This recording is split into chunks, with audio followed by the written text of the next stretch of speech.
Hi-oh, Silver! Brace yourself as we gallop through the thrilling world of the Lone Ranger, a legendary radio show that echoed through the airwaves with the beat of hooves and the call of justice.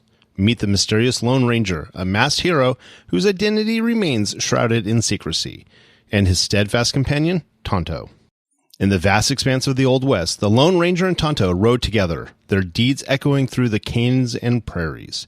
The Lone Ranger, a symbol of justice and righteousness, rode on the mighty Silver, his white stallion, with Tonto at his side on the ever-loyal Scout. The Lone Ranger's silver bullets and unwavering commitment to justice made him an icon, a lone crusader against the forces of lawlessness.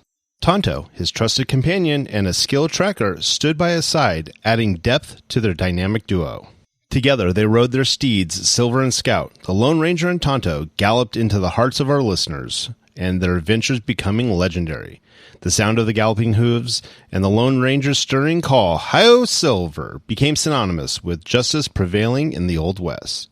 So saddle up and ride with us as we revisit the thrilling tales of the Lone Ranger, Tonto, Silver, and Scout, where every episode is a daring ride into the heart of the frontier justice. Now let's get into this episode. This episode originally aired January 17th, 1947, and the title is The Butterfield Stage-Meteor number 2. Hope you enjoy.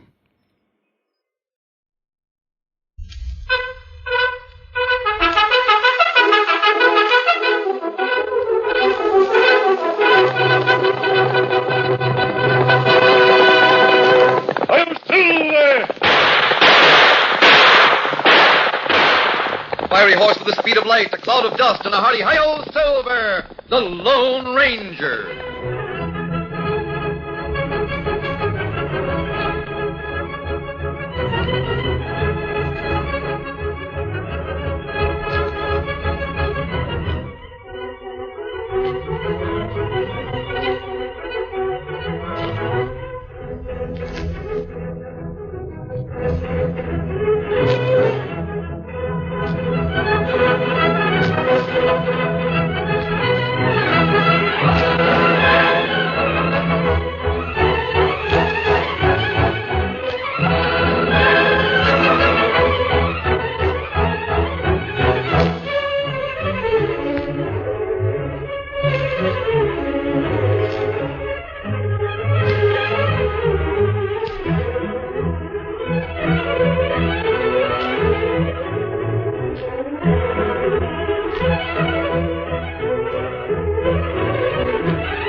With his faithful Indian companion Tonto, the daring and resourceful masked rider of the plains led the fight for law and order in the early western United States.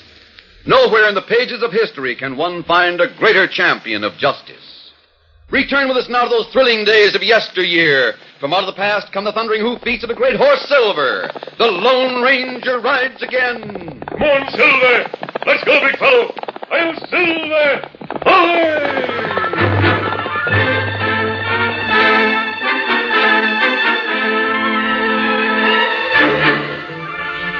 A group of scientists in Washington searching for a new chemical element found themselves in need of meteoric ore. A chest of pieces broken from a large meteor that had fallen in California was stolen on the way to St. Louis. When the same thing happened a second time, government authorities were certain that enemy agents were trying to prevent the research. The Lone Ranger and Tonto were asked to aid in protecting the third shipment of the limited supply of meteorite.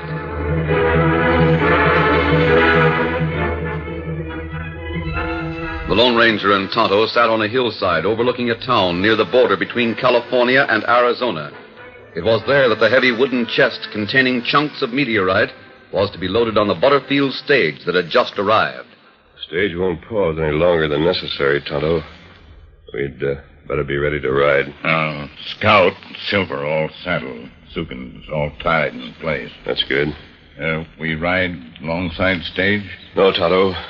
We'll keep out of sight as much as possible. We'll ride ahead, then wait for the Stage to catch up. That government man do same thing? I don't know, Kemosabe.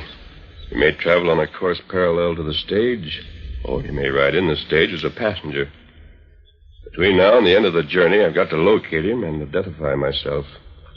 He's the one who will tell us what to do with the chest of ore when it reaches St. Louis.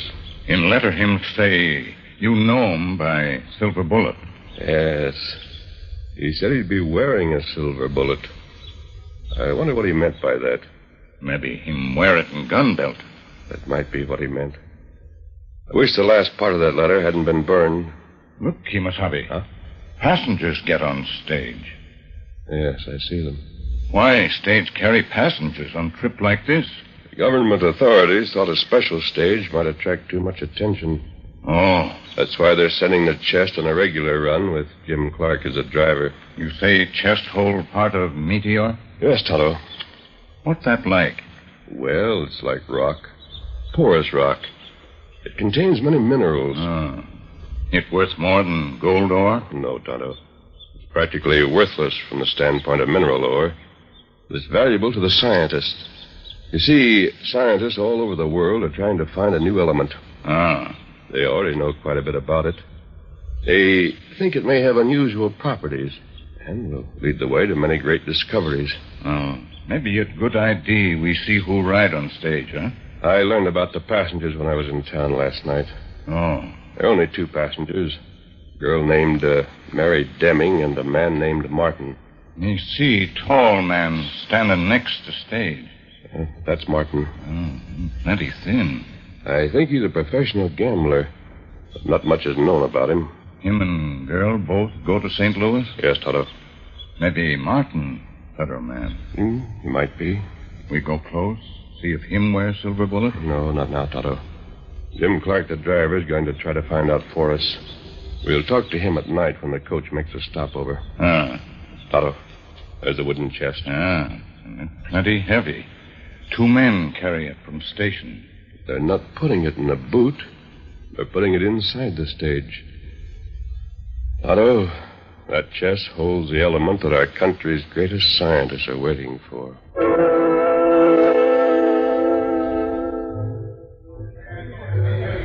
Just stand back now. Give us room there.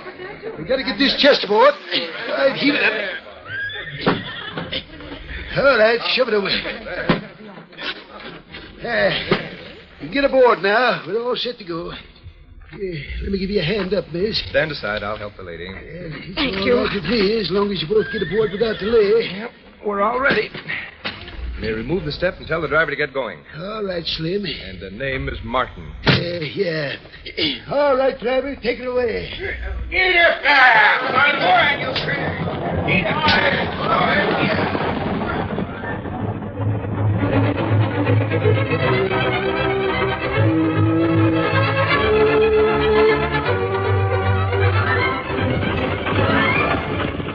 With 2 passengers and the heavy chest, the Butterfield Stage clattered along the trail to Yuma, Arizona. And after a layover, Jim Clark guided the 6 in hand almost due east across the open stretches of the Arizona Territory into Tucson and on to El Paso.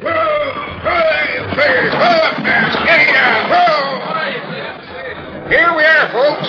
This is El Paso.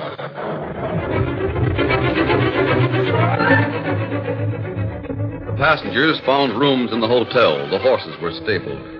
But Jim Clark and the guard, following specific instructions, prepared to spend the night inside the stagecoach where they could guard the heavy chest.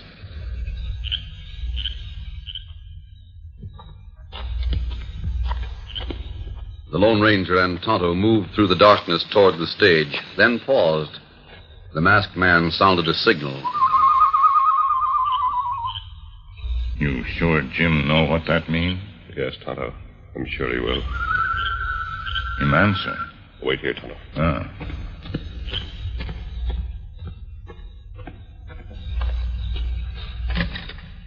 Jim, Well, it's good to see you. I caught a glimpse of you and Tyler a couple of times since we left the border, but you were a long ways off. Hey, Jim, this critter's masked. Oh, sure he's masked, Pete.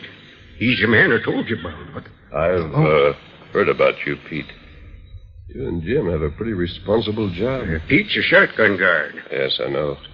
We haven't seen any sign of trouble so far. Jim, I've got to know if your passenger's wearing a silver bullet. You mean Rodney Martin? Yes. Well, how do you mean wearing a silver bullet? He don't wear a gun belt. He might be wearing it as a watch fob or carrying it on his watch chain. I never noticed. Jim, I've got to find out whether he has a silver bullet. We'll be on the lookout. But don't let him know what you're looking for. I savvy. Do you plan to do any night driving? Nope. We'll stop over to the station every night. And one of you will stand guard? Yep. We take turns at sleeping. We're taking no chances with this chest. Tonto and I'll be nearby at every stop.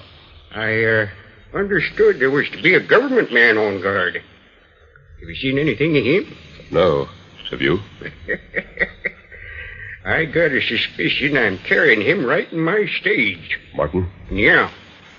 Jim, I'll check with you again before we reach St. Louis. If you haven't seen Martin wearing a silver bullet by that time, I'll try something different.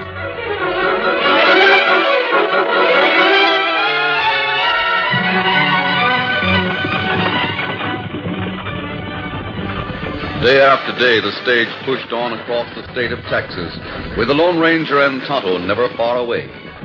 Then the trail bent toward the north to cross the border into Arkansas. Each night found Jim Clark and his shotgun guard stretched out in the coach, with their feet resting on the precious box, one sleeping while the other watched. Each night found the Lone Ranger and Tonto camped nearby. The trip across Arkansas was uneventful. Then the stagecoach crossed into Missouri on the last leg of the long journey, with no indication of the intrigue and death that lay ahead.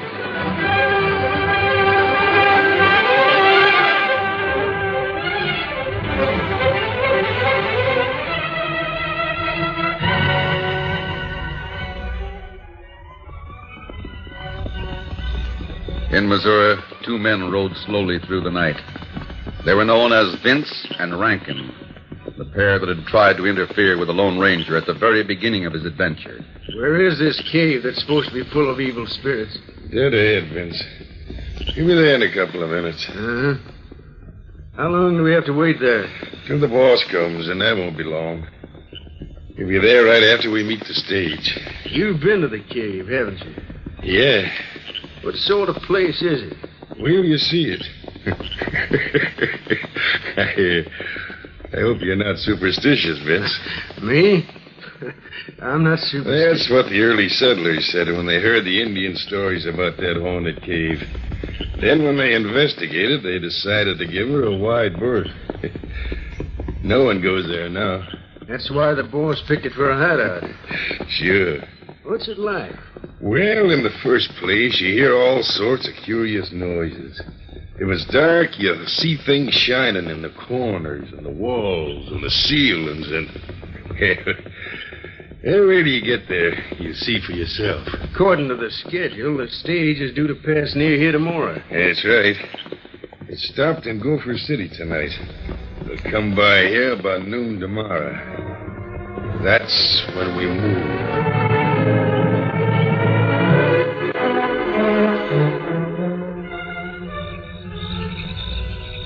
It was in Gopher City that the Lone Ranger held his second meeting with Jim Clark and the guard, while the stagecoach was drawn up near the stable for the night. I've watched Mr. Martin like a hawk. I'm hanged if I've seen any sign of a silver bullet on him. Has he said anything to make either of you think he might be the federal man? Not a word. There's your Pete. No. He strikes me as a downright fine gentleman. He's polite as all get out, especially when he's talking to Miss Deming. Have either of you seen anyone else along the trail? Yeah. Me and Pete have seen one hombre 3 different times. You have? What does he look like? Well, I couldn't see much about him, because he never came close. He rides a black horse, we know that much. I've got a hunch that he's just waiting for a chance to make trouble. All the more reason to find out about Martin. I must know if he carries a silver bullet. Well, They might ask him point blank. No, that won't do. You got any ideas? Yes, Jim, I have. Tonto and I'll meet you on the trail tomorrow. We'll make believe it's a holdup. Well, what good will that do? We'll search Martin. Oh. And we'll fire a couple of shots. Pete, you pretend you've been disarmed. And you, Jim, rein up the horses. We'll take care of things from there on.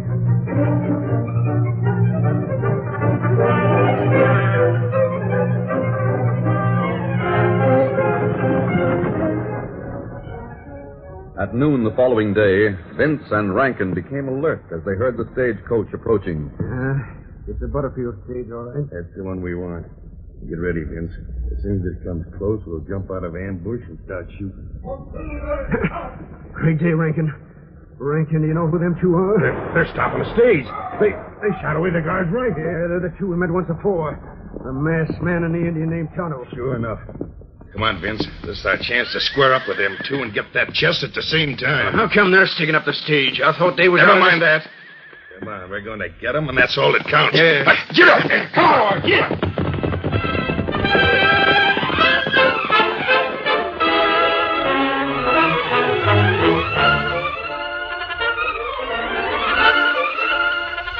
The curtain falls on the first act of our Lone Ranger story. Before the next exciting scenes, please permit us to pause for just a few moments.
Now to continue our story.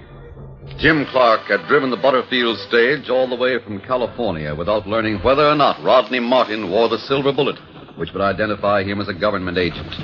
Near the journey's end, the Lone Ranger and Jim planned to a fake holdup as an excuse to search the passenger. The masked man and Tonto raced up to the stage, firing shots into the air. Right up there! Stop that stage! Whoa there! Just wait for spare feet. Make out like it's a real holdup. Hi, Sammy. Whoa there! Whoa there, you! Don't make no resistance. He smashed my gun. I can't defend us. All those horses quiet. We're not carrying anything of value. I'll see for myself. Otto, Hold the gun on that garden driver while I see about the passengers, steady, big fella. you watch him. Mr. Martin, look, he's mad. So he is. Now, what, sir, is the meaning of this? Don't resist. Maybe it won't hurt you. Sorry to bother you, but you'll have to step down, Martin. I'm going to search you. You may stay where you are, Miss Deming. He knows us. Oh, it's money you want. Step down, Martin. Very well.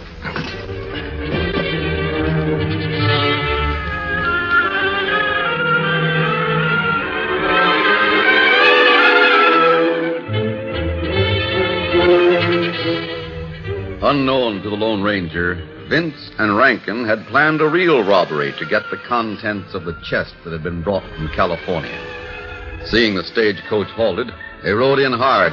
Because of the clatter of a stagecoach team, the Lone Ranger didn't hear the approaching horses. He couldn't see them until they came around the stage, shouting and firing as they reined up. All right, get him up. Heist your hand. Heist him. Look, Vince, Rankin. Oh, you hit. You've got him. You've got the masked man. A bullet brushed the Lone Ranger's hand. It wasn't a direct hit, but the shock made him drop the gun he held. Leave that other gun in leather and get both hands high. Do as they say, Tonto. Get your hands up. You hurt? Just scratched. Should never have dropped my gun. Thank goodness you two came in time. That masked man and Indian were about to rob us. Oh, they were, huh? Disarmed the guard and driver. Just a minute, Martin. I know these two. They're named Vince and Rankin. They intend to loot the stage. And what were your intentions? Hey, you hear that, Pete? I hear it. Get him! Right. Watch that guard! Why is that? I'll show you. Jim and the guard went for their guns. One shot struck Vince in the arm. Then Martin leaped forward. Give me a gun. Let me fight. Stand aside, Martin. Get away. You're in the way, Martin. Move aside. I can help, I tell you. The Lone Ranger quickly snatched a gun and fired at Rankin's pistol. Then Mary Deming, leaping from the stage, threw herself against the masked man. I have him. Help. Help me hold this bandage. Here, give me a gun, I tell you. Give Martin's me a gun. eagerness to get a weapon from the guard or driver and Mary Deming's desperate grasp of the Lone Ranger's gun hand gave Vince and Rankin the opportunity to spur the horses and escape.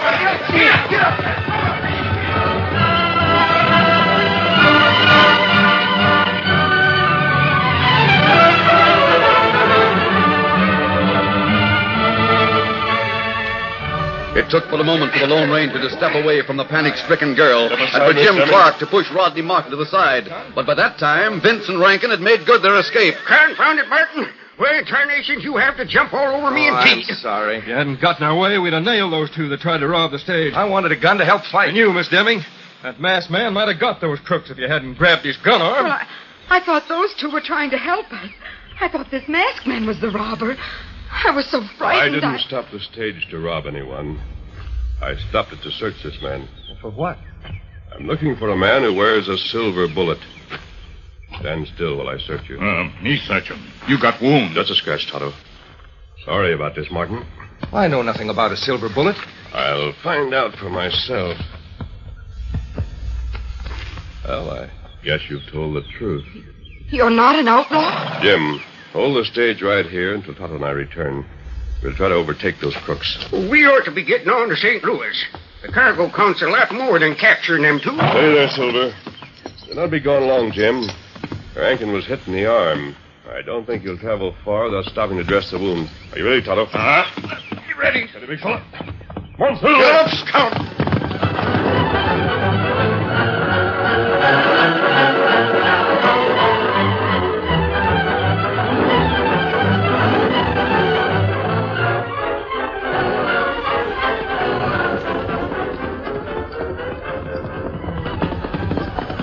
Hold, Silver. Hold on. Hold on. Easy, steady now.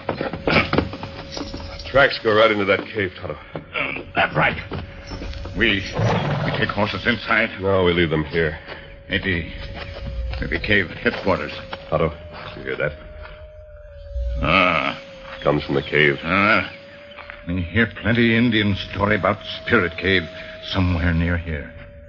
Maybe this cave.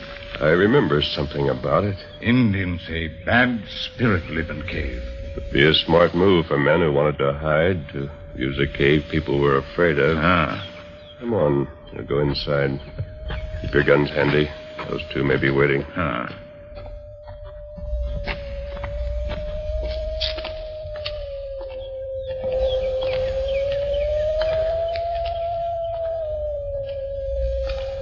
That is a weird sound, isn't it, Tonto?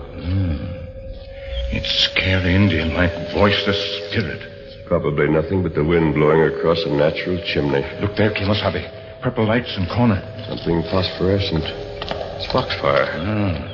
It glow in dark. Here it is. Big pile of decayed wood. That help make Indian think spirit live in cave. Yes, Tonto.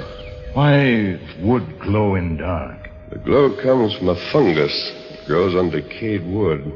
Cave go deep into mountain. Yes, I'd like to follow it. See if we can find Vincent Rankin. We can't take the time. Important to capture those crooks. It's more important to get that chest of ore to St. Louis. That right? And recent fires and cooking in this cave. I want to know more about the men who camped here. We come back? Yes, Kemosabe. We'll return to the stage and tell Jim to get on to St. Louis. And we'll come back and investigate that tunnel. We can overtake the stagecoach after our search. Tunnel big enough for man on horseback. Seems to be. Come on, Tonto. Steady, Silver. Easy, big fella. Come on, boy. Get him up, Scout.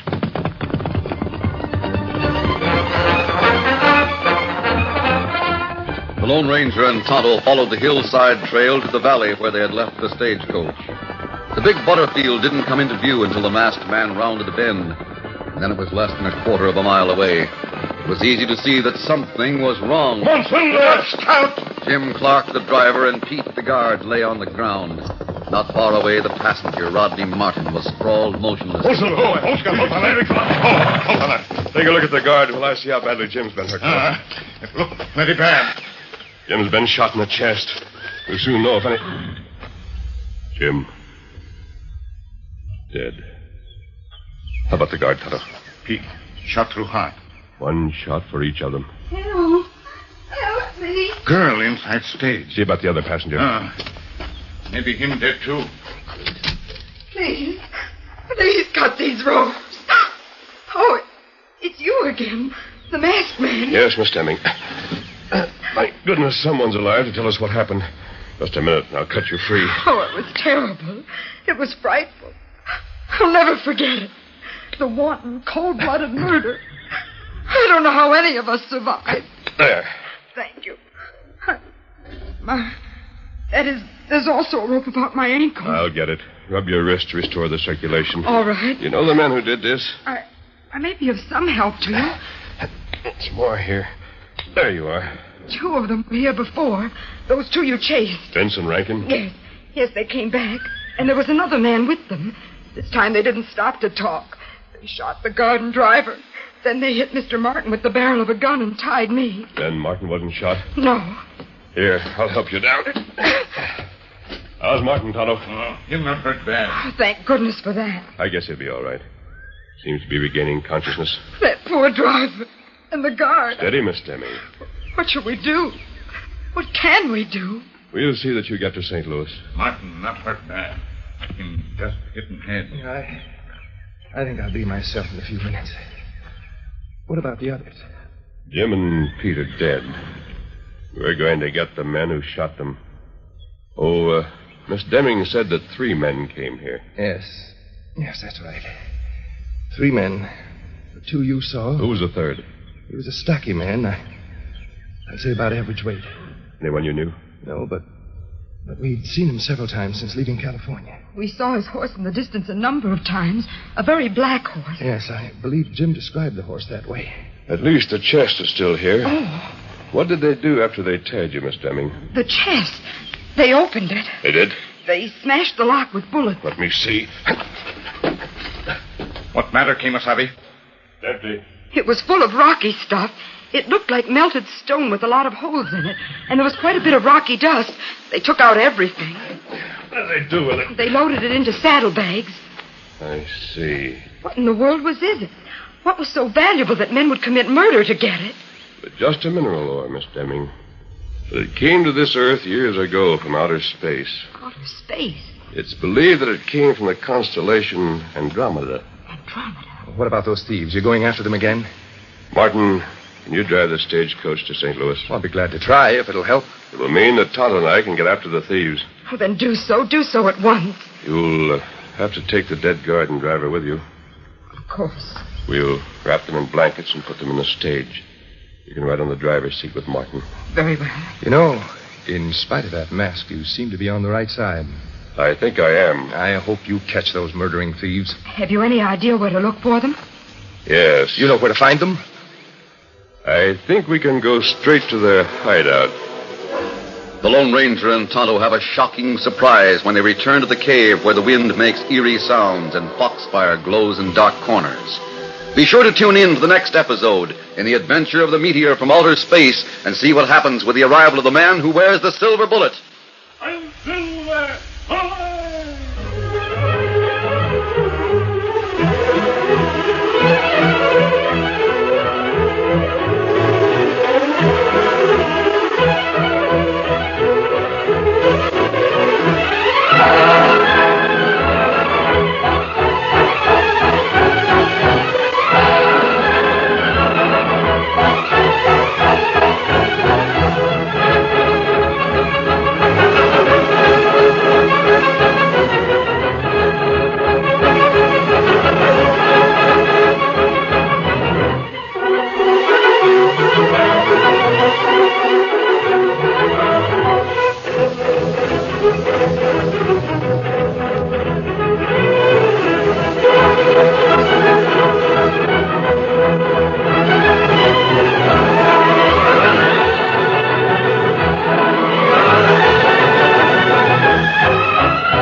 story you have just heard is a copyrighted feature of the Lone Ranger, Incorporated.